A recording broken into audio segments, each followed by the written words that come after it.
You've got all sorts of amenities up inside these buildings, including required valet parking, which they still require today. You can see the parking garages down here at the bottom of the buildings. They did not want you to back your Buick out onto State Street. You also had access to things like grocery stores, retail stores, an ice skating rink, a movie theater, a bowling alley, restaurants down here at the street level, and then down at the river, a marina. Nowadays, if you lease an apartment inside of a luxury building, you would expect to find all sorts of amenities like that. But back in the 60s, when these two corn cobs went up, that was totally revolutionary, and it completely changed the way that people around the world experienced apartment living. Now, they did update and change those amenities throughout the building's history. For example, there is no longer a movie theater up there. It was converted into the Chicago House of Blues. So now there is a concert venue down at the bottom of the buildings. Up in front of us on the right-hand side of the river, you'll see a low red brick building with that clock tower up there at the top.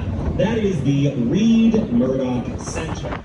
The Reed Murdoch Center is one of the older buildings on our tour. It was completed in 1914, and when it opened, it was used as a warehouse. The Chicago River was and is a working river, so they would have warehouses and storage facilities right here along the banks. Now, this building makes us think of a style of architecture that was made popular by a man who got famous after this building was completed. Frank Lloyd Wright was a Chicago area architect who was inspired by the Midwest. He thought that our low, long horizon lines and our bright sunrises and sunsets were beautiful. He built in the Prairie School of Architecture. This building sort of makes us think of that style. You will notice that the building is much lower than the other ones nearby, and it has this long facade that's hugging the riverbank. That kind of makes you think of our horizon lines here in Illinois. And the bright red brick makes you think of our sunsets.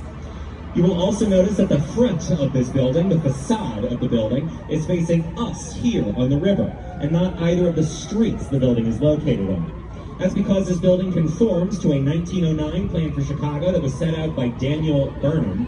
I'll tell you more about Burnham and his plan later on the tour. All you gotta know now is that he thought that the river would be the center of life here in the city. That's why the building is facing us. Now, I am in the humble and unbiased opinion. The best way to see downtown Chicago and to see all the buildings down here in this part of the loop is to take a shoreline sightseeing river architecture cruise. Well done you, A+, figured it out all by yourself. I think the second best way to see downtown Chicago is to do what those people above us just did and take the L train across the Wells Street Bridge. If you find yourself at $3 burning a hole in your pocket while you're here in Chicago, you can hop on a brown or purple line train anywhere in the loop. They'll take you for a little spin around the center of town, and then you'll cross over this bridge here. The Chicago Transit Authority that runs the trains and buses here in town is the third busiest transit system in the United States, and it moves around hundreds of thousands of Chicagoans every single day, this one included.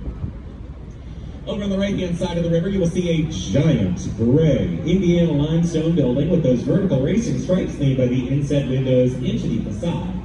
This is the Art Deco masterpiece of the Merchandise Mart.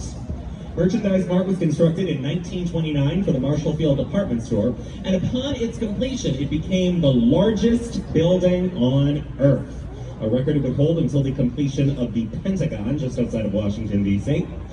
This building stands at 25 stories tall. There are over 4 million square feet of area inside, over 7 miles of hallways, 43 elevators. It has its own stop on the Chicago L, and until 2008, it had its own zip code.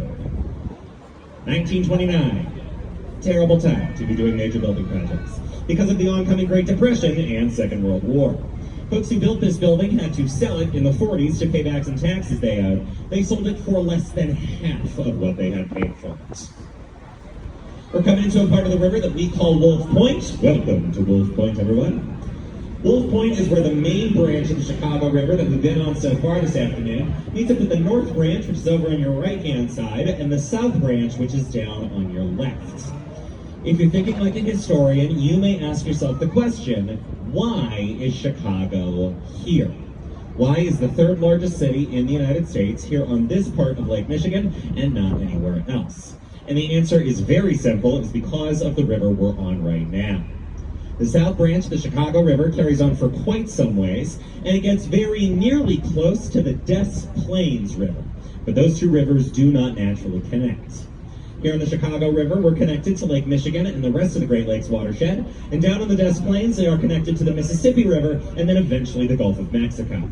So for thousands of years, Native American people and later the fur trappers who came after them used what is known as the Chicago Portage, or the Chicago Portage, if you are feeling French. It's an area where those two rivers get mighty close together. They're only about 6 miles apart. You can take your boat out of the water you were on, drag it the 6 miles over to the other river, plop yourself down, and get to a whole new part of the continent. People kept doing that and doing that and doing that. Eventually, Chicago started to sprout up.